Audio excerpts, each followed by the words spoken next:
Hello friends, आप सभी का स्वागत है ERA फिजिक्स क्लासेस में। आज हम लोग बात करेंगे इंटरेस्टिंग फैक्ट ऑफ साइंस।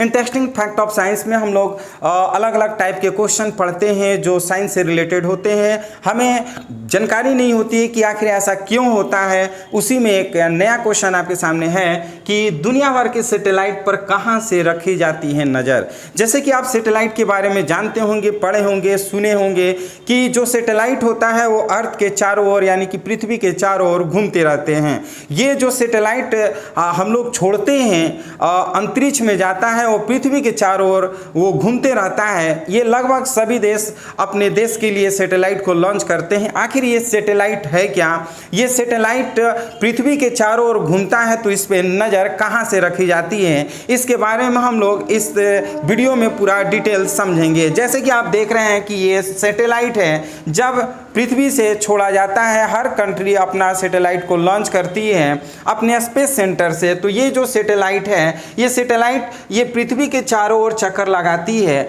अलग अलग टाइप के सैटेलाइट होते हैं और ये सैटेलाइट का अलग अलग वर्क होता है। कुछ सैटेलाइट जो होते हैं कम्युनिकेशन के सेंटर में काम करते हैं, कुछ फोटो क्लिक करने के काम में आते हैं, कुछ मौसम के संबंधित घटनाओं के बारे में जानकारी देती है। ऐसे अलग अलग टाइप के सैटेलाइट होते हैं। सैकड़ों सैटेलाइट जो होता है पृथ्वी के चारों ओर घूमते रहता है और वो जो सैटेलाइट मूव करता है उस पर नज़र रखी जाती है कि कौन सा सैटेलाइट किस एंगल से, किस डिग्री से मूव कर रहा है और ये कितने समय में चक्कर लगाता है। ये सब का नज़र एक स्टेशन से रखा जाता है। वो स्टेशन के बारे में हम आपको बताएंगे डिटेल में। तो हम लोग बात कर रहे हैं कि ये जो सैटेलाइट होता है, अलग अलग टाइप के सैटेलाइट होते हैं जो हमें इंफॉर्मेशन देता है। और ये सैटेलाइट एक नॉर्वेजियन द्वीप है। उस द्वीप में जैसे पृथ्वी के उत्तरी ध्रुव पर बने आर्कटिक स्टेशन जो नॉर्वेजियन द्वीप पर बने हैं, इस स्टेशन पर गुम्बद जैसे 100 सेंटर हैं जिनमें अत्यंत संवेदनशील एंटीना लगे हुए हैं जो नासा, यूरोपीय अंतरिक्ष एजेंसी, जापान एरोस्पेस एजेंसी और अन्य देशों के उपग्रहों पर नज़र रखते हैं। जैसे कि बहुत सारे स्पेस एजेंसी होते हैं, वो अपना अपना सैटेलाइट को जब लॉन्च करते हैं तो उनके जो सैटेलाइट पृथ्वी के चारों ओर घूमते हैं उसके बारे में नज़र हम कहाँ से रखते हैं तो कहेंगे उत्तरी ध्रुव पर बने आर्कटिक स्टेशन से जो नॉर्वेजियन द्वीप पर बने हुए हैं। और इस स्टेशन पे लगभग 100 से अधिक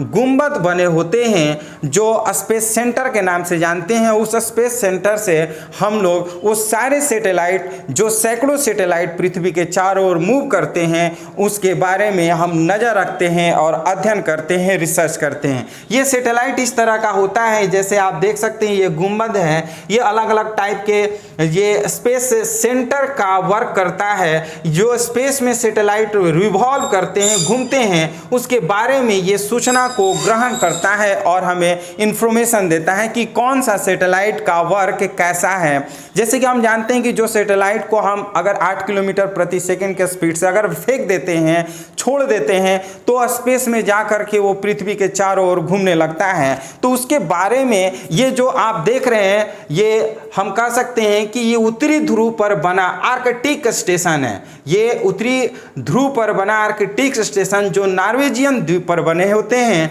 इसमें आप देख रहे हैं कि गोल गोल गुंबद का बना हुआ ये सब स्पेस सेंटर है। इसमें बहुत ही संवेदनशील एंटीना लगे हुए रहते हैं और ये जो भी देश है जिसके अपना स्पेस सेंटर है, जैसे नासा हो गया, यूरोपीय अंतरिक्ष हो गया और जापान के एरोस्पेस, ऐसे बहुत सारे कंट्री हैं जिनके अपना स्पेस सेंटर से जो लॉन्च किए जाते हैं सैटेलाइट, उसके बारे में ये मीन्स नज़र रखता है और उसके बारे में न्यूज़ यानी कि जो खबरें होती है, जो रिसर्च होती है, वो बताती रहती हैं।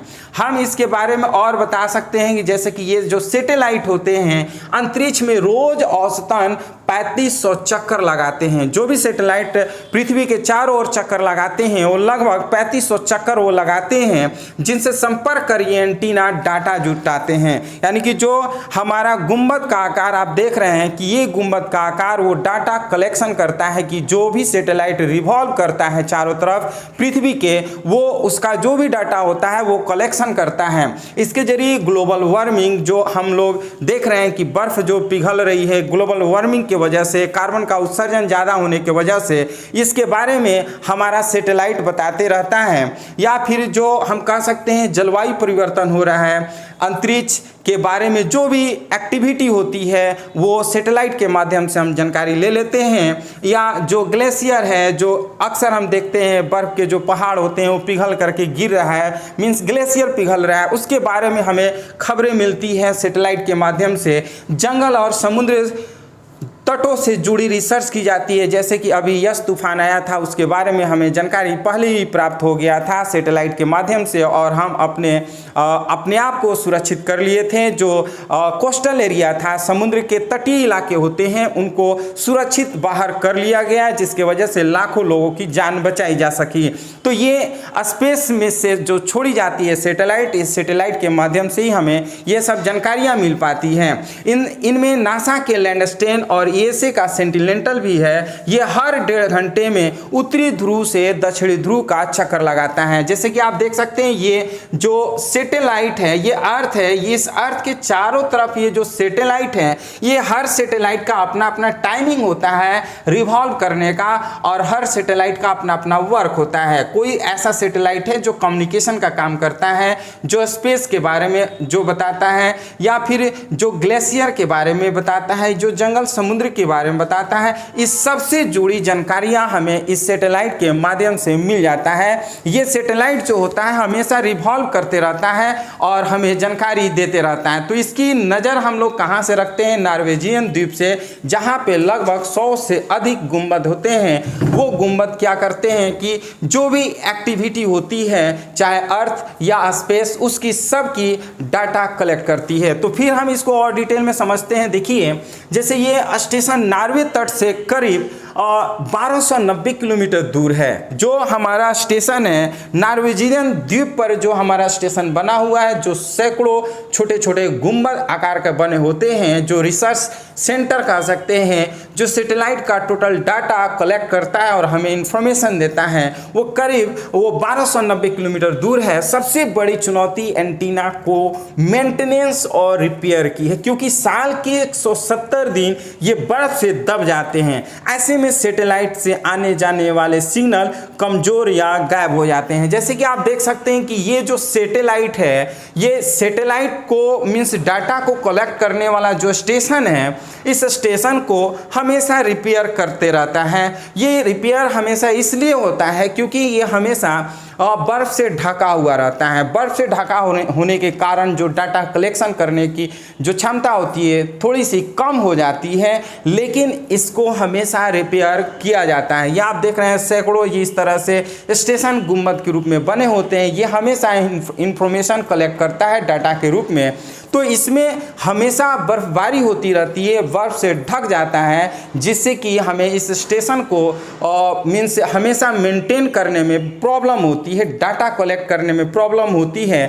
इसलिए यहाँ पर हमेशा मैकेनिक हर स्टेशन को इसको अपना मीन्स मेंटेनेंस करती रहती है, ताकि डाटा सही टाइम से सही तरीके से कलेक्ट होते रहता है। तो इस तरह से हम कह सकते हैं कि जो भी सिग्नल होती है हमें प्राप्त करने के लिए हम इस तरह से हम सैटेलाइट को हम ऐसे स्टेशन से जो नॉर्वेजियन द्वीप है, जहां पर हम उत्तरी ध्रुव हम कह सकते हैं, उत्तरी ध्रुव पर इस प्रकार के स्टेशन गुंबद बना होता है, जिसे हम लोग क्या करते हैं कि जो भी सैटेलाइट होता है उस सैटेलाइट को हम लोग निगाह रख सकते हैं, नज़र रख सकते हैं, रिसर्च करने के लिए डाटा कलेक्ट कर सकते हैं। तो चलिए, इस तरह का ये वीडियो आपको कैसा लगा?